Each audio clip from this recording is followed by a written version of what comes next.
அலை ஓசை. எழுதியவர் கல்கி அவர்கள். முதலாம் பாகம். பூகம்பம். அத்தியாயம் 31. மதகடிச் சண்டை.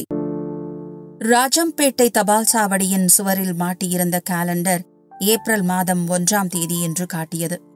ஸ்ரீ பங்காரு நாயுடு பிபிஎம் தமது சிங்காதனத்தில் அமர்ந்து ஸ்டாம்பு கணக்கு பார்த்து கொண்டிருந்தார். தபால்கார பாலகிருஷ்ணன் தபால்களுக்கு முத்திரை குத்திக் கொண்டிருந்தான். பாலகிருஷ்ணா, இது என்ன தொல்லை? தலையே காணாமப்பா என்றார் பங்காரு நாயுடு. அதுதான் இருக்கே சார் என்றான் பாலகிருஷ்ணன். இருக்கா? எங்கே இருக்கு? கழுத்துக்கு மேல தொட்டு பாருங்க சார். இந்த தலையை சொல்லவில்லை தம்பி, இது போனாலும் பரவாயில்லையே. தபால் தலையல்லவா காணவில்லை? எத்தனை தலை, என்னென்ன தலை காணவில்லை? 2 முக்காலனா தலைய காணோம். இவ்வளவுதானே, மசால் வடை கணக்கில் எழுதிவிடுங்க. உன் யோசனையை கேட்டால் உருப்பட்டா போலத்தான். இருக்கட்டும், இன்னுமா நீ தபாலுக்கு முத்திரை போடுறாய்? பட்டாமணியம் வீட்டு கல்யாணம் வந்தாலும் வந்தது. முத்திரை அடிச்சு அடிச்சு என் கையெல்லாம் வலிக்கண்டுடுத்து சார். ஒரு கல்யாணத்துக்கு 2 கல்யாணமா நடக்க போறதல்லவா? மொத்தம் 1000 கல்யாண கடுதாசி அடிச்சாங்களாம். அப்படியும் போதவில்லையா? 2 கல்யாணமும் நடக்கும் என்று நீங்கள் நினைக்கிறீர்களா சார்? பின்ன நடக்காமல் எல்லாம் நிச்சயமாகி கடுதாசி கூட அச்சிட்டு அனுப்பிவிட்டார்களே. கடுதாசி அச்சிட்டா சரியா போச்சா? நான் ஒரு ஜோசியனை கேட்டேன். 2 கல்யாணத்துல 1 நடக்கிறது சந்தேகம் என்று சொன்னான். நீ எதுக்காக இந்த விஷயமா ஜோசியம் கேட்ட? சும்மாதான் கேட்டு வச்சேன். இதுதான் உனக்கு ஜோலி போல் இருக்கிறது. அதனாலேதான் 3 நாள் கடிதங்களை டெலிவரி செய்யாமல் வைத்திருக்கிறாய். பட்டாமணியம் வீட்டு கடிதங்களை உடனே கொண்டு போய் அவரிடம் கொடுத்து விடப்பா. ஏதாவது முக்கியமான விஷயமாக இருக்கும். பிரமாத முக்கிய விஷயம். அது கிடக்கட்டும் சார். 2 நாள் முன்ன பின்ன கொண்டு போய் கொடுத்தா தலையா போயிடும். தலை போகிறதற்காக சொல்லலை தம்பி. கிட்டாவையர் நல்ல மனுஷர். நமக்கு கூட கல்யாணத்துக்கு கடுதாசி வைத்திருக்கிறார். ஒருவேளை கல்யாண சாப்பாடு பலமாக கிடைக்கும். நீ வரப்போகிறாய் அல்லவா?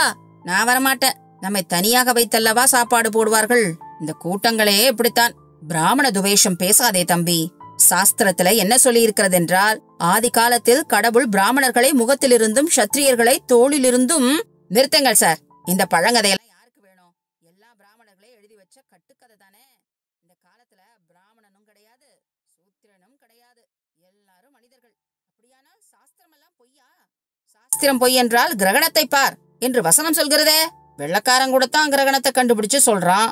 மனுஷனுக்கு மனுஷன் வித்தியாசப்படுத்தும் சாஸ்திரங்களை தீயில போட்டு கொளுத்த வேண்டும். ஆமா, நீ இந்த சுயமரியாதைக்காரர்களின் கூட்டங்களுக்கு போகிறாயோ? சுயமரியாதை கூட்டங்களுக்கும் போகிறேன், காங்கிரஸ் கூட்டங்களுக்கும் போகிறேன். அப்படி என்றால் நீ உருப்பட்டார் போலத்தான். போனா போகட்டும். பட்டாமணியார் வீட்டு கடிதங்களை உடனே கொண்டு போய் கொடுத்துடு. அந்த பம்பாய் அம்மாவுக்கும் பெண்ணுக்கும் கூட கடிதங்கள் இருக்கின்றன. அந்த பம்பாய் பெண் இருக்கிறதே, அது சுத்த அரட்டை கள்ளி. நான் முந்தா நாள் அவர்கள் வீட்டுக்கு போயிருந்தேன். என்ன பார்த்து டா டூ போட்டு பேசிட்டு, தாமா டா டூ எல்லாவற்றையும் பம்பாயில வைத்துக்கொள், இங்கே வேண்டாம் என்று சொல்லிவிட்டேன். கிட்டாவையர் குழந்தையின் குணம் வராதுதான். ஆனால் வந்தபோது பம்பாய் பெண்ணும் நல்ல குணமாய்த்தான் இருந்தது. 800 ரூபாய் சம்பளக்காரன் கல்யாணம் பண்ணிக்கிறேன் என்றதும் கொஞ்சம் கர்ப்பம் வந்திருக்கலாம். 800 சம்பளக்காரனாயிருந்தால் என்ன, 8000 சம்பளக்காரனாயிருந்தால் என்ன, யாராயிருந்தாலும் எனக்கு ஒன்றுதான். டியூட்டி என்றால் டியூட்டி, ஸ்நேகம் என்றால் ஸ்நேகம். அப்படி அந்த பம்பாய் பெண்ணுக்கும் கல்யாணம் நடக்கிறது என்பது நிச்சயமில்லை. நின்னு போனாலும் போய்விடும். அப்படி வாயால எதுக்காக சொல்கிறாய்? பின்ன வாயால சொல்லாம கையாலையா சொல்லுவாங்க? இவ்விதம் சொல்லிக்கொண்டே பாலகிருஷ்ணன் தபால் பையை எடுத்துக்கொண்டு வெளியே புறப்பட்டான். பாலகிருஷ்ணன் வெளியே போய் சிறிது நேரத்துக்கெல்லாம் சூரிய நாராயணன் தபால் சாவடிக்கு வந்தான்.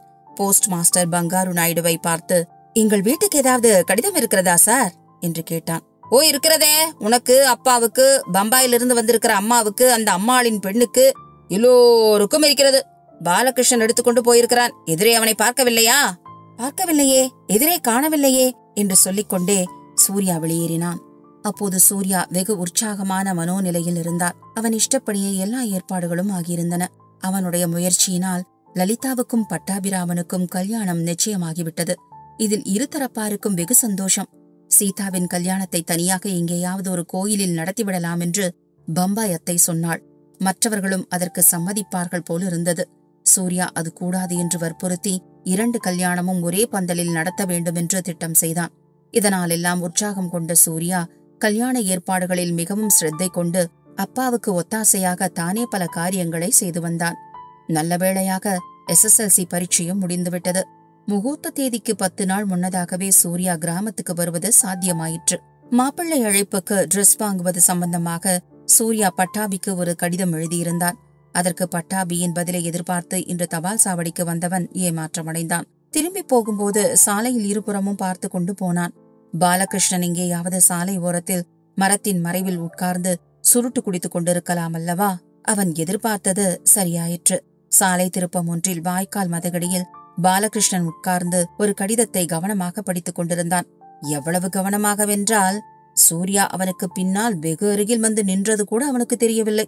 சூர்யாவுக்கு அப்போது ஒரு விசித்திரமான சந்தேகம் உதித்தது. ஆகையால் பாலகிருஷ்ணா என்று கூப்பிட போனவன் அடக்கிக் கொண்டு கீழே பாலகிருஷ்ணன் பக்கத்தில் கிடந்த கடிதத்தின் முறையை உற்று பார்த்தான். அதில் பம்பாய் அத்தையின் விலாசம் எழுதியிருந்தது. சூர்யாவுக்கு கோபம் வந்துவிட்டது. "அடே இடியட், என்னடா செய்கிறாய்?" என்று கர்ஜித்தான். பாலகிருஷ்ணன் திடுக்கிட்டு திரும்பி, "என்னடா என்னை இடியட் என்கிறாய்? நான் ஒன்றும் இடியட் இல்லை. நீ இடியட், உங்க அப்பா இடியட், உங்க தாத்தா இடியட்" என்றான். சூர்யாவின் கோபம் எல்லை மீறிவிட்டது. "என்னடா குற்றமும் செய்துவிட்டு சக்கரவட்டமாக பேசுகிறாய்?" என்று கர்ஜித்துக் கொண்டு பாலகிருஷ்ணன் கழுத்தில் கையை வைத்தான். உடனே பாலகிருஷ்ணன் சூர்யாவின் பேரில் ஒரு குத்து விட்டான். இருவரும் குஸ்தி சண்டை செய்ய தொடங்கினார்கள். மதகடியிலே சண்டை நடந்து கொண்டிருந்த அதே நேரத்தில் சாலையில் ஒரு பெட்டி வண்டி வந்து கொண்டிருந்தது. அதில் சீதா, லலிதா, ராஜம்மாள் மூவரும் இருந்தார்கள். அவர்களுடைய கண்ணும் கவனமும் சண்டை போட்டவர்களின் மீது ஏக காலத்தில் சென்றன. "ஐயோ, இதென்ன? சூர்யாவும் தபால்கார பாலகிருஷ்ணனும் சண்டை போடுகிறார்களே" என்று லலிதா கூவினாள். "ஆமாண்டி, இதென்ன வெட்கக்கேடு" என்றாள் சீதா. ராஜம்மாள் மிக்க வருத்தத்துடன், "சூர்யா, சூர்யா, இது என்ன நடுரோட்டில் என்று சண்டை? நிறுத்து" என்று கூவினாள். ராஜம்மாளின் குரல் கேட்டதும் இருவரும் சண்டையை நிறுத்தி வெட்கி போய் நின்றார்கள். "சூர்யா, வா, வண்டியில் ஏறிக்கொள்ளு, வீட்டுக்கு போகலாம்" என்றாள் ராஜம்மாள். "அத்தை, இது விளையாட்டுச் சண்டை. நீங்கள் போங்கள், நான் இதோ பின்னோடு வருகிறேன்" என்றான். "நிச்சயம்தானா பாலகிருஷ்ணா? சூர்யா சொல்கிறது உண்மையா?" என்று அத்தை கேட்டாள். "ஆமாம் அம்மா, நாங்கள் சும்மாதான் சண்டை போட்டோம்" என்றான் பாலகிருஷ்ணன். வண்டி மேலே நகர்ந்தது.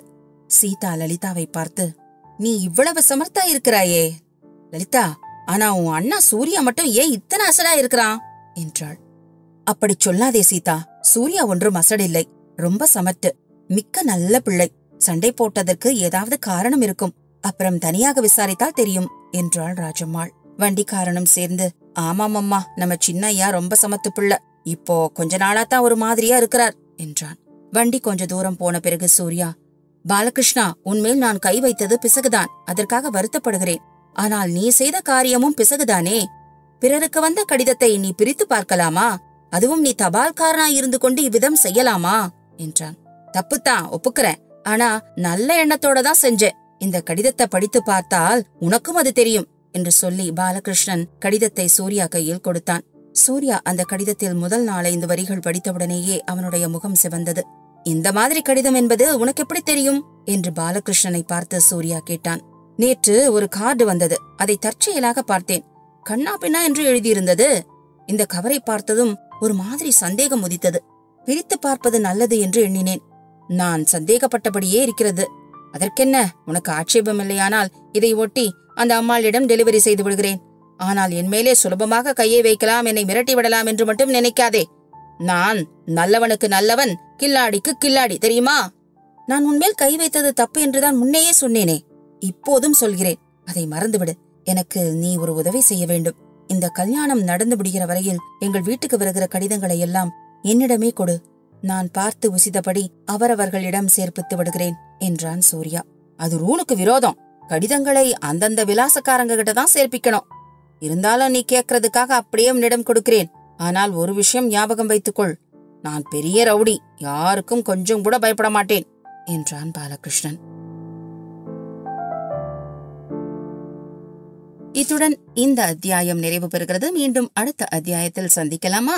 அதுவரைக்கும் நீங்க எப்பவும் போல கேளுங்க உங்கள் விஜீஸ் கதை நேரம். மறக்காம கதைகள் பிடிச்சிருந்ததுன்னா லைக் பண்ணுங்க, ஷேர் பண்ணுங்க, கமெண்ட் பண்ணுங்க, சப்ஸ்கிரைப் பண்ணுங்க. அதோட notification bell button, all button எல்லாமே தட்டி விட்டுருங்க. அப்பதான் ஒவ்வொரு கதை நான் படிக்கும் போதும் அது உடனடியா உங்களுக்கு வந்து சேரும். நன்றி, வணக்கம். வாழ்க தமிழ், வளர்க தமிழ்.